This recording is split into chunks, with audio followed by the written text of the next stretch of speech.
This chapter, chapter 13, is all about how do we recognize employees as far as their pay is concerned. With human resources, we are responsible for making sure that payroll itself is taken care of. In other words, we set our performance standards, we set our philosophy, just the things we talked about in the previous chapter. You also have to think about what is it that we're doing to actually recognize them as far as their pay is concerned. Now you have incentive pay. The whole idea behind incentive pay is to make sure that people are motivated to perform, maybe to do more, to do things better, things like that. And it can be commissions for sales, it can be bonuses, things like this. In order to have effective pay plan requirements, you need to make sure that everything is attached to company goals. If you're not meeting company goals, what are you doing then? People have to believe that they can actually achieve what it is you're asking them to do. They have the resources that are necessary, they value the rewards that are given, and they think it's fair. And so these are some of the things that are necessary for good incentive pays. Now, one of the ways that you can pay for the individual performance is with piecework. In other words, there's two different times. There's straight piecework and differential. Straight piecework says, okay, you do one, you get X amount. You do another one, you get X amount. Differential is basically saying, okay, for the first 10 that you do, you'll get X amount. Then for the next 10, you're going to get maybe 10% more. And then the next 10, maybe 20% more. Things like that. So that's the differential piece rate. Standard hour plan is basically saying, okay, for in 1 hour, you should be able to do X amount.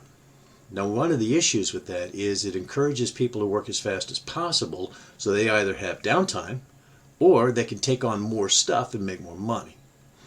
With most salaried folks, you get more of the merit pay. In other words, at the end of the year, you get your performance review and you'll get some sort of merit increase based on your rating, your grade, things like that.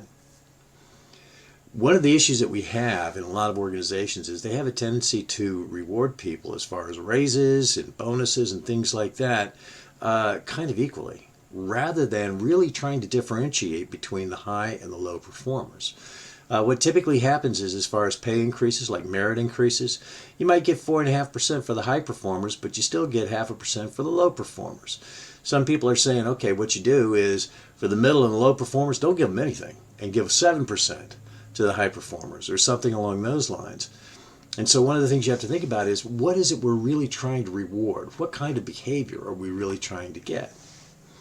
When you think about performance bonuses, in other words, the bonuses, that is not a part of base pay. That's something that's on top of base pay, and it must be re-earned each period. It could be yearly, it could be quarterly, or whatever it is.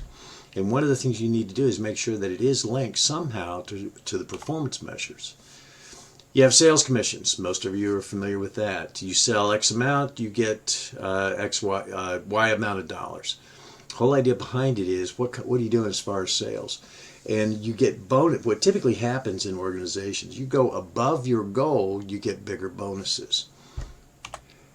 Then you have the idea of gain sharing. The whole idea behind the gain sharing is, if you improve performance, if you improve efficiencies or effectiveness or productivity or something along those lines, you're actually saving the company money. And the company will share some of those savings with the employees. The whole idea behind it is, if we can work better and faster and more effectively, we can make more money.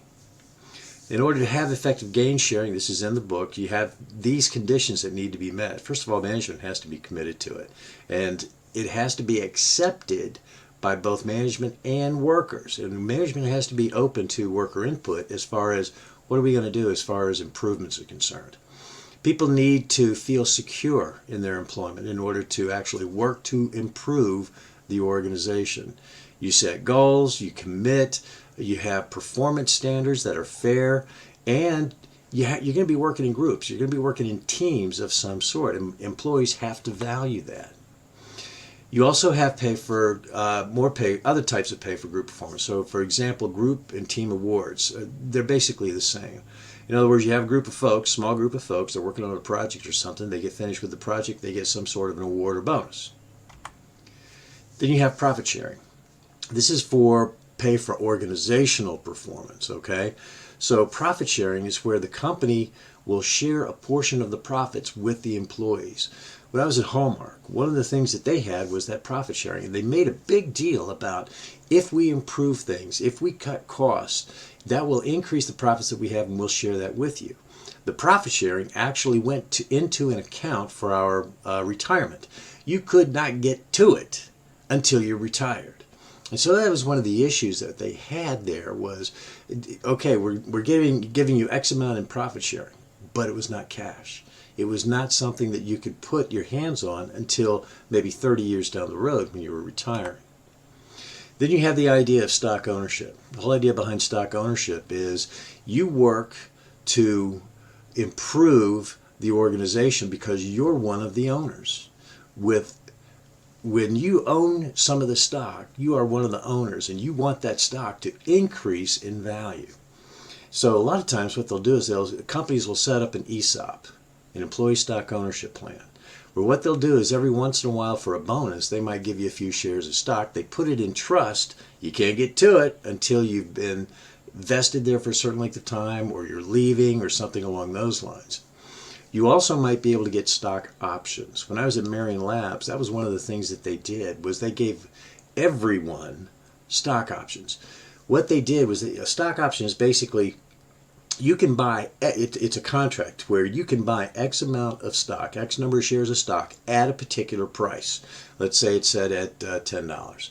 Well, what you're hoping is that the value of that stock actually goes up.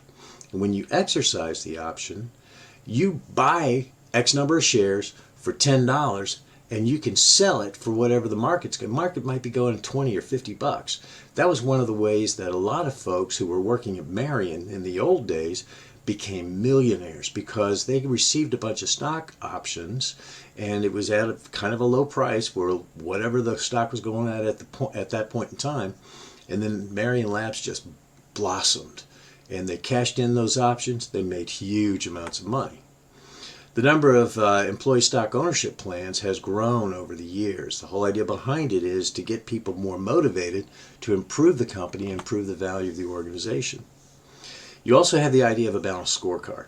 Now, the whole idea behind a balanced scorecard is you have different categories and you have goals for those categories.